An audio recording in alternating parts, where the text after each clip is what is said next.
নমস্কার, আমি আচার্য পলাশ। মায়াংতন্ত্রের জগতে সবাইকে স্বাগত জানাই। আসন্ন 9 মার্চ শনিবার যুক্ত মহানিশায়, শিবরাত্রি যুক্ত মহানিশায় তারাপীঠ মহাশ্মশানে মহাযজ্ঞ। এই শিবরাত্রির মহানিশা অর্থাৎ দেবাদিদেব মহাদেব মহামায়াকে এই দিনে অর্থাৎ এই দিনে রাত্রে তিনি বিবাহ করেছিলেন। এই শিবরাত্রির তিথির মাহাত্ম্য একটা আলাদা আছে, সেদিন অন্য এপিসোডে আসব। এই যে মায়াংতন্ত্রে বলি সব তন্ত্র বারবার, মায়াংতন্ত্র একবার, করতে গ্রহের প্রতিকার আচার্য পলাশের মেটাল ট্যাবলেটের জুড়ি মেলা ভার। এই মেটাল ট্যাবলেট ধারণ করতে হয়, এটা খাওয়ার ট্যাবলেট না, এটা ধারণ করা অর্থাৎ পড়তে হয়। আর অনেকে এসে বলেন যে আমার স্বামী কিছু পড়বেন না, আমার ছেলে বা মেয়েকে কিছু পড়ানো যাবে না, তাহলে ধারণ ছাড়া প্রতিকার অতি অবশ্যই হয় মায়াংতন্ত্রে। এই যে এক চান্সে রেমেডি দিই, অর্থাৎ এক চান্সেই সমস্যার সমাধান মুক্ত হবেন, কেন? তার কারণ আমার প্রেডিকশনটা একদম পারফেক্ট, অর্থাৎ নির্ভুল। আমার মতে মানুষের জীবনের সমস্যা 3টি কারণে হয়। একটা গ্রহগত সমস্যা, একটা বাস্তুগত সমস্যা, আর একটা তৃতীয় ব্যক্তি দ্বারা কেউ ক্ষতি করলে সমস্যা। তাহলে কি কি বললাম? একটা গ্রহগত সমস্যা, একটা বাস্তুগত সমস্যা, আর একটা তৃতীয় ব্যক্তি দ্বারা কিছু ক্ষতি করলে সেইটা থেকে সমস্যা। আমি প্রথমে এটা বার করি যে সমস্যাটা কেন তৈরি হলো, কোন জায়গা থেকে তৈরি হলো। ফার্স্ট, এটা যদি গ্রহগত সমস্যা হয়, আমি একটা এক্সাম্পল দিচ্ছি উদাহরণস্বরূপ। যদি গ্রহগত সমস্যা হয়, তাহলে কোন গ্রহটা পীড়ন করলো, সেই গ্রহের কি দশা যাচ্ছে না অন্তর্দশা যাচ্ছে? তাহলে কোন গ্রহের অন্তর্দশা অনুযায়ী কি ফল আসছে, ঠিক সেই জায়গাটাকে আমি মেরামত করি। ওইটুকু মেরামত করা মানে কারি কারি খরচা হয় না, সামান্য, এবং প্রত্যেকটা মানুষ উপকৃত হন আমার কাছে এসে। একজনও বলতে পারবেন না যে আমার কাছে এসে প্রতারিত হয়েছেন। আমি সমাধান মানুষের আগে করি এবং প্রত্যেকটা মানুষ আমার কাছে উপকার পান, 100% প্রত্যেকটা মানুষ। সব তন্ত্র বারবার, মায়াংতন্ত্র একবার। এই একবার কথার অর্থ আমার বিচারটা একদম সঠিক থাকে। আমি জ্যোতিষ মতে অর্থাৎ ট্র্যাডিশনাল অ্যাস্ট্রোলজি, যাদের কুষ্টি নেই অর্থাৎ জন্ম তারিখ নেই, তাদের ক্ষেত্রে হস্তরেখা দেখে বিচার করি, এবং হস্তরেখা দেখে কুষ্টিও তাদেরকে তৈরি করে দিই যে এটা তার জন্ম ছক। অর্থাৎ এই যে ট্রানজিট অ্যাস্ট্রোলজি বা ট্র্যাডিশনাল অ্যাস্ট্রোলজি যে বিচারটা হয় এবং করতল দেখে, এই বিচারটা একদম সায়েন্টিফিক। আর তন্ত্র হচ্ছে অদৃশ্য শক্তি যে কাজ করে। এই যে দেখতে পাচ্ছেন তারাপীঠ শ্মশানে আমার যে যজ্ঞ ক্রিয়া হচ্ছে, এই যজ্ঞতে বিভিন্ন সাকল্য প্রয়োগ করা হয়। থালার উপর দেখতে পেলেন এতক্ষণ। বশীকরণের জন্য এক প্রকার সাকল্য, বিদ্বেষণের জন্য এক প্রকার সাকল্য, সম্পর্কের উচ্চাটনের জন্য এক প্রকার সাকল্য, আবার গ্রহদোষ খণ্ডনের জন্য এক প্রকার সাকল্য। বিশেষ বিশেষ ক্রিয়ায় বলি প্রথা আছে, অর্থাৎ বলি দিতে হয়। কোন ক্ষেত্রে বলি হয় সবজি দ্বারা, কোন ক্ষেত্রে পাখি দিয়ে বলি হয়, কোন ক্ষেত্রে পশু দ্বারা বলি হয়। গ্রহদোষ কাটাতে, মাঙ্গলিক দোষ কাটাতে যেমন পাঠা বলির ক্রিয়া রয়েছে,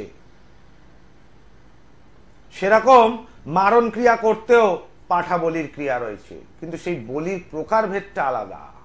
সবই যজ্ঞেতে হয়, ক্রিয়ার ভাগ আছে, ক্রিয়া জানতে হবে।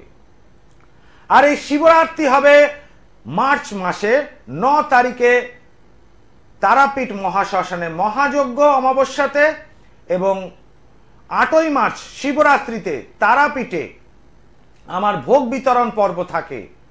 ভক্তবৃন্দ এবং দর্শনার্থী যারা মায়াকে দর্শন করতে আসেন তাদের উদ্দেশ্যে এবং স্থানীয় লোকেদের উদ্দেশ্যে অমাবস্যায় অর্থাৎ শিবরাত্রি অমাবস্যার আগের দিন ভোগ বিতরণ হবে। আমি বিগত কয়েকটি অমাবস্যা পরপর করে আসছি এবং এই অমাবস্যায় করব যে সেবাই পরম ধর্ম। তো মানুষের সেবা আমি করি, সে যজ্ঞের আগে হোক বা যজ্ঞের পরে হোক। আজকে আসবো মার্চ মাসের রাশিফল, অর্থাৎ 3টি রাশিফল আজকে বলবো। আগের এপিসোডে আমি 3টি রাশি বলেছিলাম, আজকে আমি 3টি রাশিফল বলবো। মার্চ 2024 কর্কট রাশির মার্চ 2024 কিরকম যাবে। ভাগ্যের হানি ঘটতে পারে, অশুভ লোকের সাথে যোগাযোগ হতে পারে, বিবাহের দেখাশোনা না করাই ভালো, তবে বিশেষ ক্ষেত্রে ব্যতিক্রম, নতুন কর্ম প্রাপ্তির যোগ চলছে, নতুন ব্যবসা শুরু করা যেতে পারে। সুতরাং কর্কট রাশির ক্ষেত্রে কিন্তু খুব ভালো যে মাস তা নয় এই মার্চ 2024। কর্কট রাশির পরে যে রাশিটা আসে সেই রাশি হলো সিংহ রাশি। সিংহ রাশির মার্চ 2024 কিরকম যাবে। বিবাহের শুভ যোগাযোগ আসতে পারে, নিজের ওপর আত্মবিশ্বাস বাড়বে ও শরীর স্বাস্থ্য মধ্যম প্রকার থাকবে, দাম্পত্য কলহ মিটে যেতে পারে, অহেতুক মাথা গরম করলে অশুভ ফললাভ। সুতরাং সিংহ রাশির ক্ষেত্রে কিন্তু ভালো খারাপ মিশিয়ে এই মাসটা থাকবে, অর্থাৎ মার্চ 2024। এইবার সিংহের পর আসি কন্যা রাশিতে। কন্যা রাশির মার্চ 2024 থাকবে কিরকম। শরীর স্বাস্থ্য নিয়ে সমস্যা আসবে, তন্ত্রক্রিয়ার দিকে ঝোঁক বাড়তে পারে, হঠাৎ করে বিবাহ স্থির হতে পারে, ব্যবসা থেকে ভালো উপার্জন বা ফাটকা ব্যবসা থেকে উপার্জন হতে পারে। সুতরাং কন্যা রাশির ক্ষেত্রেও কিন্তু মাসটি খুব একটা খারাপ ভালো মিশিয়ে সব রকম। এই যে বিবাহের যোগাযোগের কথা বলি, নিশ্চয়ই 10 বছরের শিশুর বিয়ে হবে না, আবার 60 বছরের বৃদ্ধ বা বৃদ্ধারও কিন্তু বিয়ের যোগ থাকে না। তাহলে বিবাহযোগ্য বয়সে তবেই বিবাহ সম্ভব। লটারি কেনার এই যে লটারি যোগ, এই লটারি যোগটা দেখার জন্য তার করতল দেখতে হয়, তার সঙ্গে সঙ্গে এই রাশির ওপর ভিত্তি করে লটারিটা ভালোভাবে বাঁধবে এটা বলা যায়। কেন না, রাশিফল হচ্ছে শুধু রাশির একটা জিস্ট তৈরি করে দেওয়া হয় যে সেই বয়স বা বয়সের জাতক বা জাতিকার ক্ষেত্রে এটা প্রযোজ্য। যেমন ধরুন কারোর যদি বলি জমি বাড়ি কেনার আছে, তাহলে তার জমি বাড়ি কেনার বয়স এবং ক্ষমতা থাকতে হবে, তবে এটা প্রযোজ্য। জমি বাড়ি কেনার বয়স বা ক্ষমতা আছে অথচ রাশিফলে বলা নেই, তাহলে এইভাবে এগোনো উচিত নয়। বাকি গ্রহগুলো কিন্তু এখানে দেখা হয় না, গ্রহের ডিগ্রি দেখা হয় না বা নক্ষত্র দেখা হয় না। সেক্ষেত্রে শুধু রাশির ওপর একটা জিস্ট একটা দেওয়া হয় যাতে আগামী দিনের জীবনে আপনাদের চলাচলের সমস্যা কিছু মিটে যায়। গ্লোব টিভি পর্দায় যারা জ্যোতিষীরা প্রোগ্রাম করেন, রাশিফল কেউ বলেন বলে তো আমার মনে হয় না, একমাত্র আমি প্রত্যেকটা মানুষকে সহযোগিতা করি। যারা গ্লোব টিভির পর্দায় ফোন করতে চাইছেন, দেখুন সরাসরি ফোন করার জন্য দুটি নাম্বার রয়েছে। দুটি বুকিং নাম্বার হচ্ছে 9836955394 এবং 9836396305। আগামী দিন অর্থাৎ আগামীকাল আমাকে পেয়ে যাবেন কৃষ্ণনগর চেম্বারে। অমাবস্যার তারাপীঠের আগে আগামীকাল আমাকে পেয়ে যাবেন কৃষ্ণনগর চেম্বারে। সমস্যা মুক্ত হওয়ার সমাধান সূত্র বার করতে হয়। আমি যে বিচার করি সেটা জ্যোতিষ মাধ্যমে এবং প্রতিকার করি তন্ত্রের মাধ্যমে। একজন ভালো সাধক ভালো মানুষ হতে গেলে সাধনা দরকার আছে। এই সাধকদের যে আপনাদের বাণী, ভারতবর্ষের বিভিন্ন সাধকদের আমি বলা শুরু করেছি আমাকে গ্লোব টিভির পর্দায় প্রতিদিন সন্ধ্যা 5:55 অর্থাৎ সন্ধ্যা 6টা থেকে আপনার অনুষ্ঠান দেখতে পাবেন। একদিকে টিভি সিরিয়াল রামপ্রসাদ, সাধক রামপ্রসাদ, অন্যদিকে দিদি নাম্বার 1 শেষ হবে, আর সরাসরি গ্লোব টিভি খুলবেন, দেখতে পাবেন আচার্য পলাশের সাধকদের সম্বন্ধে বাণী সম্বন্ধে বিভিন্ন রকম বলবো এবং তাদের জীবন কাহিনী। এর মধ্যে আমি কিছুটা বেছে নিই যে মাসের রাশিফল বলার জন্য আমি কিছুটা টাইম বেছে নিই। রাশিফল বললে কি আছে, আগামী দিনটা আপনি চলার পথে একটা রাস্তা পেয়ে যাবেন। অনেকে বলে বেরিয়েছেন কিছু সমস্যা হলেই বলে ক্ষতি করে রেখেছে, ক্ষতি বলেই চলে গেল, কিন্তু সমস্যার সমাধান করতে পারলো না। ক্ষতিটা কোন জায়গায়, প্রথমে এটা বিচার করতে হয়। প্রতিকার, আপনি প্রতিবিধানের দ্রুততা অর্থাৎ কত তাড়াতাড়ি পাবেন। কেউ 3 দিনে পান, কেউ 5 দিনে পান, কেউ 7 দিনে পান, কেউ 15 দিনে পান। তাহলে প্রতিকারটা পেতে গেলে তাহলে আগে বিচারটা করে নিতে হবে যে সমস্যাটা কোন জায়গাটা হলো, তারপর তো প্রতিকার। সমস্যা না ধরা গেলে প্রতিকার আসবে না। জয় মা তারা। বলুন কে বলছেন, কোথা থেকে বলছেন? কোথা থেকে বলছেন বুঝলাম না। বারাসাত। বারাসাত থেকে কি নাম বাবা? রবিন হালদার। রবিন বলো, নিজের সম্বন্ধে জানবে? জন্ম তারিখ বলো, জন্ম তারিখ বলো। 19/12/1997। টাইমটা বলো। জন্মস্থান?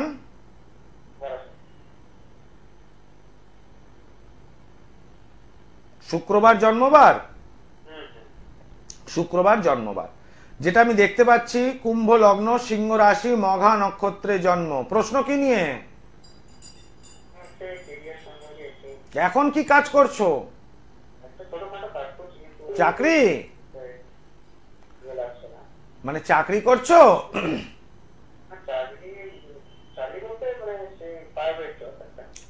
আরে সেইটাই বলছি, চাকরি মানে প্রাইভেট জব, কি চাকরি নয়? সেটাই বলছি, চাকরি করছো। কি ব্যাপারে চাকরি করছো, মানে তোমার সার্ভিসটা কি দাও তুমি? চাকরিতে কি করো কর্মস্থানে? হ্যাঁ, টেকনিক্যাল জিনিস। আচ্ছা, এইবার তোমার জীবনে সফলতা আসছে না, এটাই তোমার প্রশ্ন, তাই তো? দেখো, এটুকু দেখতে পাচ্ছি, প্রথমত তোমার লগ্ন সাপেক্ষে যদি বিচার করা যায় এবং রাশি সাপেক্ষে যদি বিচার করি, তাহলে সেই অবস্থা থেকে দশম এবং একাদশ ভাবটা খুব একটা পীড়িত হয়নি। কেমন? এর থেকে বোঝা যায় যে তোমার চাকরি নিয়ে বা উপার্জন নিয়ে খুব একটা সমস্যা থাকার সম্ভাবনা নেই। গ্রহগত কারণে তোমার হরোস্কোপ থেকে যেটা পেলাম, তোমার মাথা তো খুব গরম, তাই না? রকচটা, কিন্তু এমনি ভালো, কিন্তু কথাটা তুমি ভালো মনের হওয়াতে হঠাৎ হঠাৎ মাথাটা খুব গরম হয়ে যায়, যায় না? কি করে বললাম?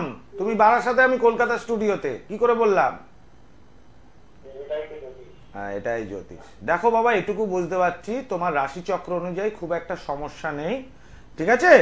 এখন তুমি জীবনে দাঁড়াতে পারছো না, এর জন্য দুটো সমস্যা হওয়ার সম্ভাবনা রয়েছে। একটা বাড়িতে বাস্তুদোষ থাকতে পারে, আরেকটা তৃতীয় ব্যক্তি দ্বারা ক্ষতি হতে পারে। এখানে আমি যেটুকু বুঝতে পারছি, তৃতীয় ব্যক্তি দ্বারা ক্ষতি হওয়ার সম্ভাবনাটা বেশি।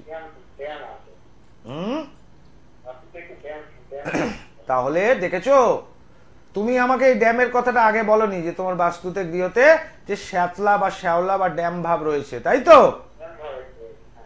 তাই এটা আমি বললাম কেন, তোমার রাশি চক্র অনুযায়ী রোজগারের জায়গা এতখানি খারাপ হওয়ার দরকার মানে হবে না, যেটাকে তোমাকে ফোন করতে হবে। তাহলে কি বললাম, এই বাস্তু থেকে বা তৃতীয় ব্যক্তি দ্বারা একটা ক্ষতি করা হতে পারে। তার জন্য বাবা তোমাকে একটু যোগাযোগ করতে হবে চেম্বারে, হাতটা দেখে বিচার করতে হবে যে কোন জায়গাটা ক্ষতি হয়েছে। কেমন? জয় মা তারা। দর্শক বন্ধু, যে সমস্ত চেম্বারে আমাকে পেয়ে যাবেন, অমাবস্যার আগে পেয়ে যাবেন কৃষ্ণনগর চেম্বারে, পেয়ে যাবেন আগামীকাল আমাকে কৃষ্ণনগরে পাবেন। এছাড়াও যে সমস্ত চেম্বারগুলো রয়েছে, সোমবার দিন গড়িয়াহাট, মঙ্গলবার দিন পেয়ে যাবেন মেচেদা, 5 তারিখে পেয়ে যাবেন মেচেদাতে, 5ই মার্চ মেচেদাতে আছে। বুধবার দিন পেয়ে যাবেন ব্যারাকপুর, বৃহস্পতিবার হাওড়া ময়দান, শুক্রবার দিন শেওড়াফুলি, শনিবার দিন এবং রবিবার দিন শ্যামবাজার চেম্বারে। আর অমাবস্যার আগের দিন, অর্থাৎ এই বছর হচ্ছে শিবরাত্রি, অর্থাৎ এই মাসের শিবরাত্রির আগের দিন মানে 7ই মার্চ আমাকে পাবেন বর্ধমানে। 8 এবং 9 তারিখ মার্চ মাসের পেয়ে যাবেন তারাপীঠে। জয় মা তারা। চাকদা থেকে অনুভব বিশ্বাস। বলো বাবা, কি জানতে চাইছো? আচ্ছা, জন্ম তারিখ বলো। 21/10/1997। টাইমটা বলো। জন্মস্থান? চাকদা। মঙ্গলবার জন্মবার? বিবাহ নিয়ে প্রশ্ন, তাই তো? বিয়ে হয়েছে? বিয়ের যোগাযোগ করছো কি পছন্দ হচ্ছে না এরকম কোনো ব্যাপার? এটাই ব্যাপার। দেখো তোমার বিবাহের যোগ শুরু হয়েছে বাবা, হ্যাঁ বিবাহের যোগ শুরু হয়েছে, কিন্তু পাত্রী তোমার পছন্দ হবে না, যারা পছন্দ করবে তোমার তাকে পছন্দ হবে না, কিন্তু এই রকম পাত্রীর সাথেই তোমাকে বিয়ে করতে হবে, উপায় নেই। কেন? বিবাহের যোগ চলছে তোমার, সেটা নিয়ে কোনো সমস্যা নেই, বিয়ে হয়ে যাবে, কিন্তু সুপাত্রী বা মনের মতো পাত্রী তুমি পাবে না। কেন পাবে না সেই বিচারটাই আসি। শনি এখানে বকরি রয়েছে, শনির মহাদশা দিয়ে যাচ্ছে, প্রথম ডিস্টার্ব। দ্বিতীয় ডিস্টার্ব যেটা হয়েছে, বৃহস্পতি এই স্থানে গিয়ে নিচস্থ হয়েছে। বৃহস্পতি নৈসর্গিক শুভ গ্রহ এবং বিবাহ কারক গ্রহ। বৃহস্পতি গ্রহটা যদি ডিস্টার্ব হয়ে যায়, মনের মতো স্ত্রী তুমি পাবে না। ক্লিয়ার? এবং সর্বোপরি যদি বিচার করা যায়, তাহলে সপ্তমপতি নিচস্থ হয়ে গিয়েছে, তাহলে বউকে নিয়েও তুমি স্যাটিসফাই থাকবে না। এখানে আরেকটি অশুভ দোষ রয়েছে, এইটার সঙ্গ ছাড়াও আরেকটি অশুভ দোষ যেটা রয়েছে, মঙ্গলের অশুভ প্রভাব পড়বে তোমার, কিন্তু সরাসরি মাঙ্গলিক দোষ নেই, কিন্তু মঙ্গলের অশুভ প্রভাব তোমার জীবনের ওপর পড়বে।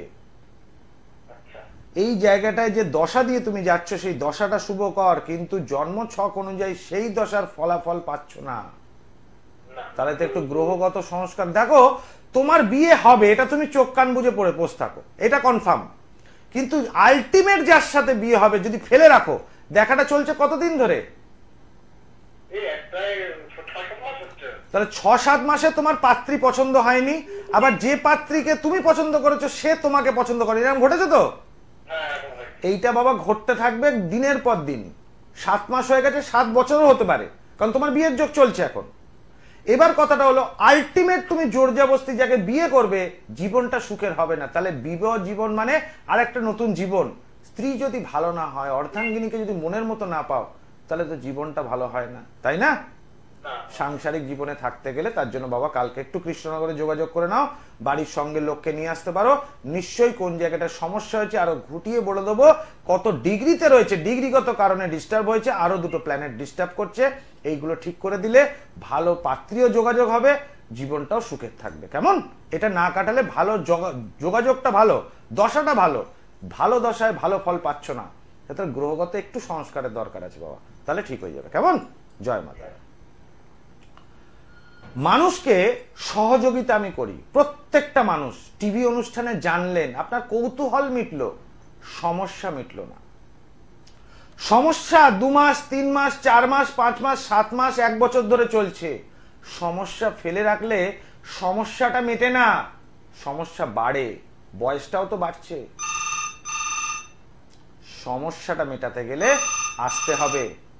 টিভিতে ফোন করে কৌতূহল মেটাতে পারেন, সমস্যা মিটবে না। সমস্যা মেটার জন্য চেম্বারে যোগাযোগ করতে হবে। প্রত্যেকটা মানুষকে কিন্তু আমি হেল্প করি। জয় মা তারা।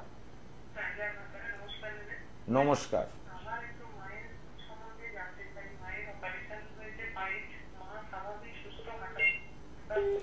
মায়ের নাম কি বলুন মা? জন্ম তারিখ বলুন।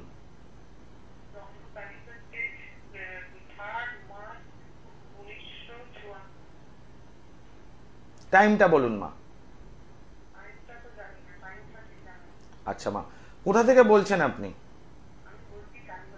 টালিগঞ্জ থেকে। সেক্ষেত্রে মা, আপনার মায়ের যখন পায়ের অপারেশন হয়েছে, আপনাকে একবার মায়ের ছবি নিয়ে চেম্বারে যোগাযোগ করতে হবে। আর পায়ের যেখানটা অপারেশন হয়েছে সেই জায়গায় ছবি মোবাইলে থাকলেও হবে, একটু চেম্বারে যোগাযোগ করতে হবে, কারণ জন্ম তারিখ না থাকলে সেক্ষেত্রে ফেস রিডিং থেকে বের করা হয় টাইমটা, কেমন? আর হাতের ছবিটা নিয়ে আসতে হবে, তাহলে এটা কনফার্ম করা যাবে, কেমন?